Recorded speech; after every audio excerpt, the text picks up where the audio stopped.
Yeah, Barber Shop.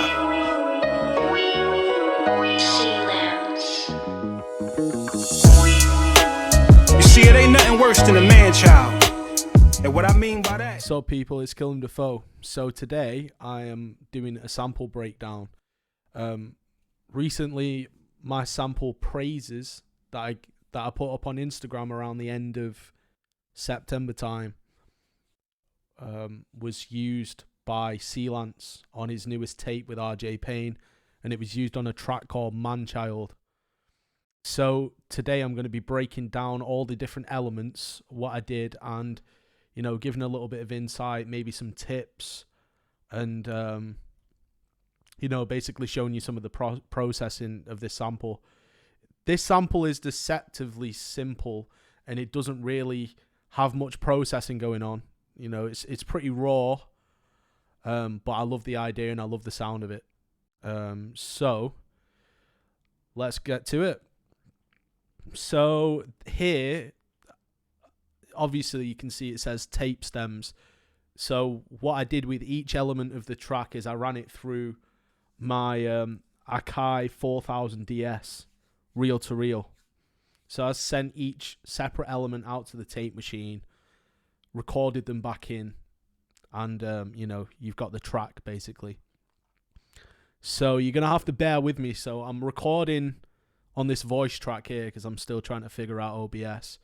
So I have to solo this and mute different things, so it might take a little while. But let's listen to the sample.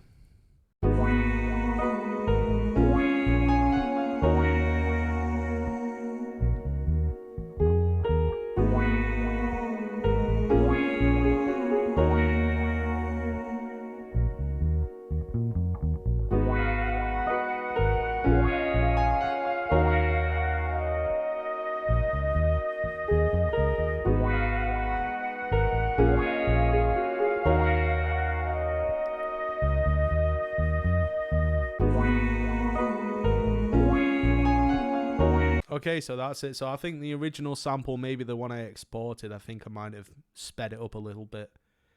But yeah. Okay, so here is the piano. I'll let you listen to what the piano sounds like on its own first, and then I'll show you the processing.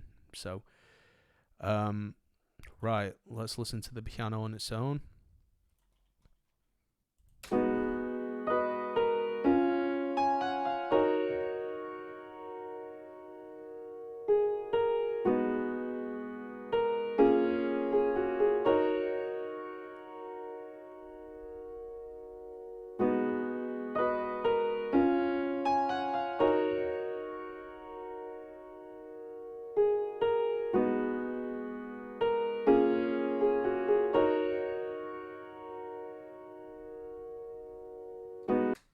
Okay, so for that sound, what I used was Keyscape. It's just the wing upright piano. So wait for that to load. My PC is very slow. So it's the wing upright. Sorry. I don't think I'd changed the preset whatsoever. I think maybe I might have boosted the color shift. But apart from that, it's literally the stock sound. And then just some processing, just a little bit of processing here. So I just used the compressor, the FET 76 from Arturia. So I had some compression on it just to basically tame some of the the peaks, and give it a bit of glue. And then just a little bit of EQ, so just taking out some of the low end around this frequency, around 200 hertz. Take out a bit of mud. There's a frequency there that I probably didn't like. And then I boosted, a little bit of the high end just for some clarity. And then what I did is I put utility on here just to turn it to mono, because I can only record through, at the minute, I can only record through one channel of my tape machine. So I can only record a mono signal. And then what I did is I sent it through the tape machine, recorded it back in. Okay, so the next element would be the bass. So let's have a little listen to this one.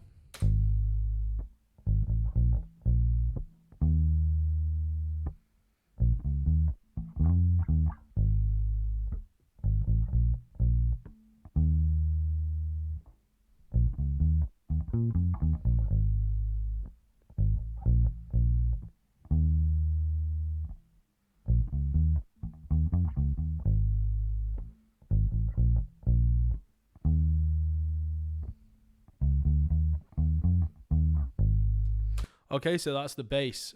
So the bass, well, the only bass I have is a Squier jazz bass. So any bass you hear on my samples, unless it's a VST, which is pretty rare nowadays, like I usually just go for, playing live bass. Even though I'm not like the best player in the world, and as you'll see below. So here is the bass line, and you see how I said I'm not the best player in the world. Well, here's your proof. So what I usually do is I play the bass line all the way through, or I play multiple takes, and then I take the best bits, or I like chop it up a little bit if it's a little bit sloppy, and just move it around until it sits nicely with everything else. Usually when I'm making a sample, I either, it's usually I start off with the chords and then I add a bass line, or I start off with, it might be chords on a piano or chords on the guitar. And sometimes I might even start with the bass on its own. So, but yeah. So the processing for the bass is just put some saturator on it, give it a bit of saturation, to bring up the harmonics. Make it a little bit more punchier. Then I added an EQ. Sorry, not an EQ. I added a compressor again, just to kind of tame it a little bit, glue it together. And it's very light compression. There's not much going on. It's just catching it a little bit. And then the EQ. So the EQ is a little bit crazy on this, it seems. But sometimes this happens because with my bass, whenever I'm playing bass and guitar, my pickups pick up the sound, like really weird frequencies from my PC, and I don't know whether it's from the fans or whatever, but it picks up some weird sound. So sometimes I'm rolling a lot of high end off the bass. And other times it could just be stylistically, that's just the sound I want to hear, don't really want to hear any top end in the bass because I like that round fat sound. And because I'm using round wound strings, I like the sound of flat wounds, and that's kind of way to imitate it. Well, for me personally anyway. Someone might crucify me for that, but that's how it sounds. So, and then what I did is I just ran that through tape again. So then you've got the next sound you've got is vocals. So let's take a listen to these. Boost these up a little bit so you can hear them.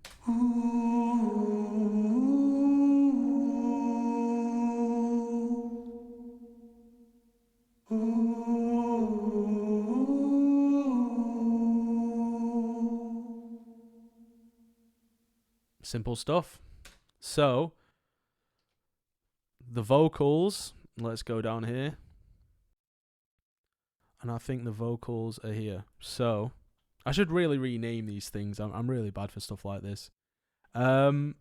So you got the vocals here, and it's not really much processing going on. So I've grouped them and I've ran them through a compressor to glue both the elements together, the two layers that are basically just doing the same thing. And then what I did on each separate channel, and then I EQ'd some frequencies out that I didn't like frequency around 2K. That was probably bugging my ears. So this was after the fact. So this is like after processing.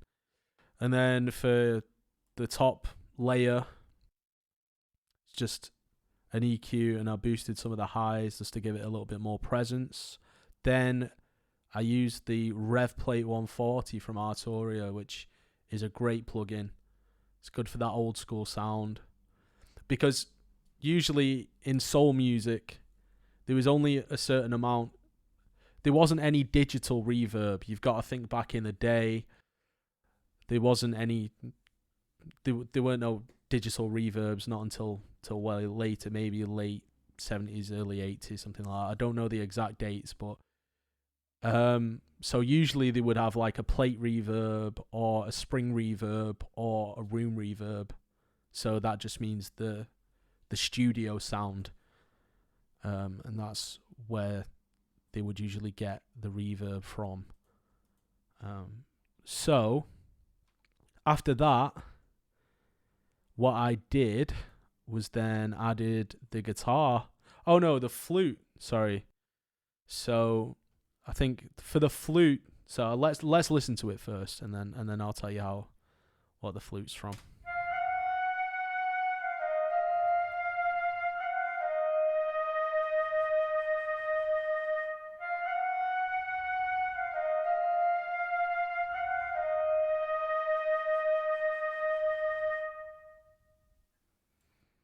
So that's the flute. So what I used for the flute was alto flute. So let's have a look at this. So cine winds, so cine samples, alto flute. It's a great library. I don't use it very often, but it's good for when you're in a pinch and you need these kind of sounds.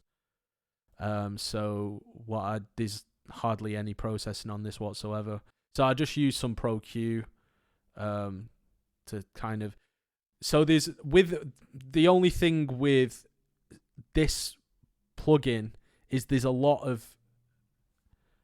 Sorry, not this plugin. This contact library is with the flute. There's a lot of breath noise, and it can sound good in a full mix, but because this is so sparse and it's not got many elements, I don't really want that to be there because it's very present. So I tried my best to kind of EQ it out. There's probably easier ways of doing it, but check this out. This is crazy.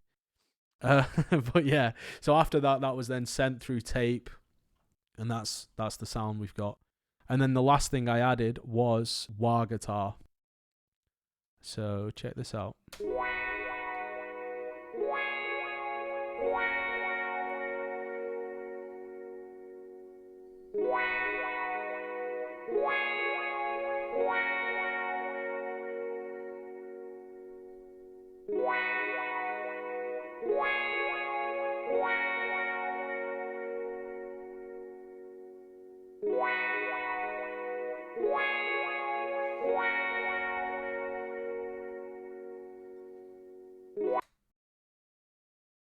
So that's the guitar. So let's go down to the original recorded track, which I think is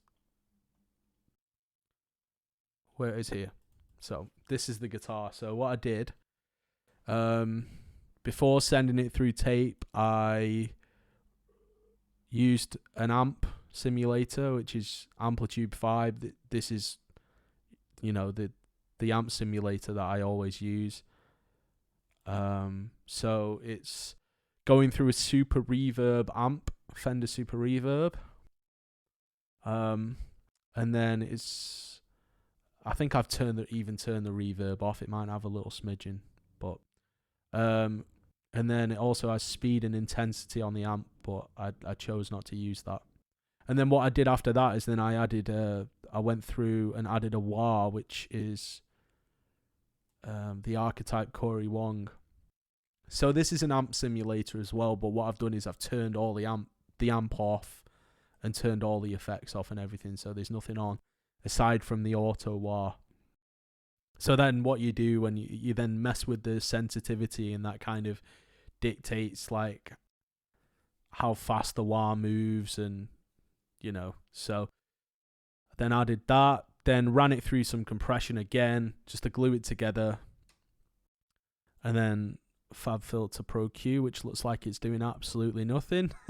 So, don't know why that's on there even, but, you know.